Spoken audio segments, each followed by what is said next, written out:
हरि ओं सुप्रभातम् श्रीयःकान्ताय कल्याणनिधये निधयेऽर्थिनां श्रीवेङ्कटनिवासाय श्रीनिवासाय मङ्गलम्. இன்றைய பஞ்சாங்கம் ஆகஸ்ட் மாதம் 5ஆம் தேதி ஆடி 20ஆம் நாள் விஸ்வாவசு வருடம் தட்சிணாயனம் சௌரமான ரீதியாக கிரீஷ்ம ருத்து கடக மாசம் சாந்திரமான ரீதியாக வருஷ ருத்து ஸ்ராவண மாசம் சுக்லபக்ஷம் ஏகாதசி திதி இன்று மதியம் 12:56 வரை. அதன் பின்னர் துவாதசி வாரம் பௌமவாரம் செவ்வாய்க்கிழமை ஜேஷ்டா நட்சத்திரம் இன்று காலை 11:51 வரை. அதன் பின்னர் மூல நட்சத்திரம் வைதிருதி நாம யோக பத்ராகரணம் இன்றைய ஸ்ரார்த்த திதி துவாதசி. ராகு காலம் பிற்பகல் 3 மணி முதல் 4:30 வரை. யமகண்டம் காலை 9 மணி முதல் 10:30 வரை. குளிக்கை பிற்பகல் 12 மணி முதல் 1:30 வரை.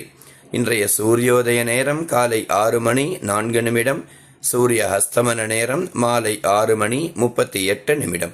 இன்றைய யோகம் சித்த யோகம் மற்றும் அமிர்த யோகம். நல்ல நேரம் காலை 7:45 முதல் 8:45 வரை. மாலை 4:45 முதல் 5:45 வரை. இன்றைய சந்திராஷ்டமம் கிருத்திகை மற்றும் ரோகிணி நட்சத்திரக்காரர்களுக்கு. இன்றைய விசேஷ தினம் சர்வ ஏகாதசி வைதிருதி ஸ்ராத்தம். சர்வ ஏகாதசி இந்த ஏகாதசி புத்திரதா ஏகாதசி என்று பெயர். அபுத்திராளா இருக்கிறவர்கள், அதாவது குழந்தை பாக்கியம் பெற விரும்புவர்கள் அனைவரும் இந்த புத்திரதா ஏகாதசியை விரதம் இருந்து துவாதசி பாரணை செய்தால் பகவான் கிருபையில் சத்புத்திரன் ஏற்பட்டு சௌக்கியமாக இருக்க வேண்டும் என்றும் இந்த நாள் இனிய நாளாக அமைய வேண்டும் என்றும் எல்லாம் அல்ல அந்த பரந்தாமனை பிரார்த்தனை செய்கிறேன். ஹரி ஓம்.